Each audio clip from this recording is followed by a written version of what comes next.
Minister, നമുക്കിനി ചൂരൽമലയിലേക്ക് വന്നാൽ ഞങ്ങൾ ഇന്നലെ മുതൽ ഈ വയനാട് എന്ന് പറയുന്നത് ഒഴിവാക്കാൻ തീരുമാനിച്ചിട്ടുണ്ട്. കാരണം ധാരാളം പ്രേക്ഷകർ, എണ്ണമറ്റ പ്രേക്ഷകർ ഇന്നലെ നമുക്ക് മെസ്സേജുകളേക്കും വിളിക്കുകയും ചെയ്തത് വയനാട് ദുരന്തമെന്ന് പറയുന്നതിൻ്റെ ഭാഗമായി വയനാട് മറ്റു ചില മേഖലകളിലെ ടൂറിസം സ്പോട്ടുകളിലേക്കുള്ള ആളുകളുടെ യാത്ര നിലച്ചിട്ടുണ്ട്. അത് അവരുടെ ദൈനംദിന ജീവിതത്തെയും ജീവിതോപാധിയെയും ബാധിക്കുന്നു എന്നുള്ളതുകൊണ്ട് അത് ചൂരൽമല മുണ്ടക്കൈ എന്ന് പരമാവധി പറയാൻ ശ്രമിക്കണമെന്ന് പറഞ്ഞു. ഞങ്ങൾ ഇന്നലെ മുതലൊരു തീരുമാനമെടുത്തു. ചൂരൽമല മുണ്ടക്കൈ ദുരന്തം എന്ന് പറയാനാണ് ഞങ്ങൾ തീരുമാനമെടുത്തത്. മിനിസ്റ്റർ, ഇതൊരു വലിയ വിഷയമായി ഇപ്പോൾ സർക്കാരിൻ്റെ ശ്രദ്ധയിലേക്ക് വരുന്നുണ്ടോ? കാരണം ഈ ചൂരൽമല മുണ്ടക്കൈയിലാണ് ഇത് സംഭവം നടന്നതെങ്കിലും വയനാട് ദുരന്തം എന്ന് പറയുന്നത് കൊണ്ടും അതുമായി ബന്ധപ്പെട്ടും വയനാട്ടിലെ മറ്റ് ടൂറിസം സ്പോട്ടുകളിലുള്ള മനുഷ്യരുടെ ജീവിതത്തെ ബാധിച്ചു തുടങ്ങിയിട്ടുണ്ട്. പുറത്തുനിന്ന് ആരും ഇപ്പോൾ അങ്ങോട്ട് വരുന്നില്ല. പല കടകളും ഞങ്ങൾ കണ്ടു. ഞങ്ങളതൊരു ക്യാമ്പയിനായിട്ട് എടുത്താലോ എന്ന് ആലോചിക്കുകയാണ്. മിനിസ്റ്റർ, അത് ശ്രദ്ധയിൽപ്പെട്ടിട്ടുണ്ടോ? വയനാട് ആളുകളുടെ ടൂറിസം സാധ്യത പൂർണ്ണമായിട്ടും ഇല്ലാതാകുന്ന വിധത്തിൽ ആദ്യഘട്ടത്തിൽ ആ പ്രശ്നമുണ്ടായപ്പോൾ ടൂറിസം കേന്ദ്രങ്ങളിലെല്ലാം തൽക്കാലം ആളുകളുടെ വരവ് ഒഴിവാക്കണം എന്ന് നമ്മൾ പറഞ്ഞിരുന്നു. അരുൺ പറഞ്ഞതുപോലെ അതിനെ നമ്മൾ കോൺസെൻട്രേറ്റ് ചെയ്യാണ്.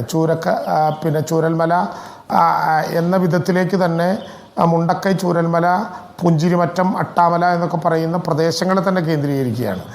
ഞങ്ങൾ ബഹുമാനപ്പെട്ട റിയാസ് മിനിസ്റ്ററും ഞാനും ഞങ്ങൾ ഉപസമിതി ബന്ധപ്പെട്ട കളക്ടറോട് തന്നെ ഈ കാര്യത്തിൽ ഒരു അടിയന്തര യോഗം ചേരാൻ ആവശ്യപ്പെട്ടു. ഇന്നലെ കളക്ടറുടെ നേതൃത്വത്തിൽ തന്നെ അടിയന്തരമായി യോഗം ചേർന്നു. ഇതൊഴികെയുള്ള പ്രയാസകരമല്ലാത്ത ടൂറിസം കേന്ദ്രങ്ങളിലേക്ക് ആളെ കടത്തിവിടാനുള്ള ആലോചനകൾ ഇപ്പോൾ നടത്തി കഴിഞ്ഞു. അതുമായി ബന്ധപ്പെട്ട ഔദ്യോഗികമായ പ്രഖ്യാപനം ഉത്തരവാദിത്തപ്പെട്ട ഉദ്യോഗസ്ഥ എന്ന നിലയിൽ ജില്ലാ കളക്ടറുടെ ഭാഗത്തു നിന്നുണ്ടാകും. പൂർണ്ണമായും വയനാടിൻ്റെ ടൂറിസ്റ്റ് സാധ്യതകൾ ഒഴിവാക്കാൻ ഒരു തരത്തിലും ആലോചിച്ചിട്ടില്ല. ഇപ്പോൾ 2 ആഴ്ച കാലമായി നമുക്ക് ഭൗമശാസ്ത്ര പഠന സംഘമൊക്കെ ഒരു റൗണ്ട് വന്ന് കാര്യങ്ങൾ അന്വേഷിച്ചു തുടങ്ങി. അവരുടെ കൂടി ഒരു ചെറിയ വിവരം ലഭ്യമായാൽ നമ്മൾ ഈ പറയുന്ന പ്രത്യേകമായിട്ടുള്ള ചൂരൽമലയിൽ, അത് പുഞ്ചിരിമറ്റം, മുണ്ടക്കൈ, അട്ടാമല ഉൾപ്പെടെ ചൂരൽമല ഉൾപ്പെടെയുള്ള പ്രദേശങ്ങളിൽ അരുൺ ഉൾപ്പെടെ പോയതുകൊണ്ടറിയാം അവിടെ ഇനി വളരെ പെട്ടെന്ന് ആളുകളെ കടത്തിവിടാനാകില്ല. ബാക്കി സാധ്യമായ സ്ഥലങ്ങളിലൊക്കെ ടൂറിസം സാധ്യതകൾ പൂർണ്ണമായിട്ട് ഉപയോഗിക്കാൻ കഴിയുന്ന വിധത്തിലുള്ള നിർദ്ദേശങ്ങൾ നൽകാൻ ജില്ലാ കളക്ടറോട് ആവശ്യപ്പെട്ടിട്ടുണ്ട്.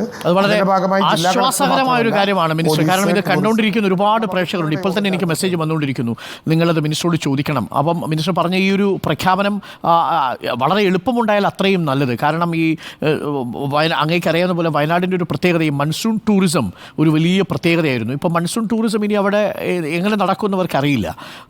പിന്നീടുള്ള ഈ ഡിസംബറിൽ ഈ മിസ്റ്റ് വരുന്നത് കാണാനാണ് ആളുകൾ വരുന്നത്. അപ്പോൾ എത്രയും പെട്ടെന്ന് ആ പ്രഖ്യാപനം ഉണ്ടായാൽ അത് അത്രയും എളുപ്പം അവർക്ക് ബാക്കിയുള്ള മേഖലകളിലേക്കൊക്കെ അവരുടെ ജീവിതം ഒന്ന് പച്ചപിടിപ്പിക്കാൻ പറ്റും. മിനിസ്റ്റർ, അരുൺ, 2 ആഴ്ചയായിട്ടേ ഉള്ളൂ നമുക്കിത് ടോട്ടലായിട്ടുള്ള ഈ ടൂറിസം സാധ്യതകൾ ഒന്ന് സ്റ്റോപ്പ് ചെയ്ത് വെച്ചിട്ട്. അതിൻ്റെ കാര്യം നമുക്കറിയാം. കാരണം ഈ ദുരന്തത്തിൻ്റെ ഭാഗമായി പിന്നീട് സീസ്മോളജി റിപ്പോർട്ടുകളിലൊന്നും ഭൂചലനങ്ങൾ ഉണ്ടായതായിട്ട് കാണുന്നില്ലെങ്കിലും പലയിടത്തിലും ശബ്ദം കേട്ടു, പ്രഭവ കേന്ദ്രങ്ങളുണ്ടോ എന്ന് പേടിക്കുന്നു. ഇങ്ങനെയൊക്കെയുള്ള വാർത്തകൾ വരുന്നത് കൊണ്ട് നമ്മുടെ ഈ ഉന്നത സ്ഥലം ഒരു പൊതുവായ പരിശോധന നടത്തിയതിന് ശേഷം നമുക്ക് സാധ്യമായ സ്ഥലങ്ങളിലേക്കൊക്കെ ആളെ കടത്തിവിടുക എന്നുള്ള നടപടി ഏറ്റവും ചുരുങ്ങിയ ദിവസത്തിനുള്ളിൽ ഉണ്ടാകും. അതിന് ജില്ലാ കളക്ടർക്ക് പ്രത്യേകമായി നിർദ്ദേശം കൊടുത്തിട്ടുണ്ട്. ജില്ലാ കളക്ടർ മാത്രമല്ല, ടൂറിസം, പോലീസ് ഉൾപ്പെടെ എല്ലാവരുമായി കൂടിയാലോചിച്ച് ചെറിയ സമയത്തിനുള്ളിൽ ആ പ്രഖ്യാപനം ഉണ്ടാകും.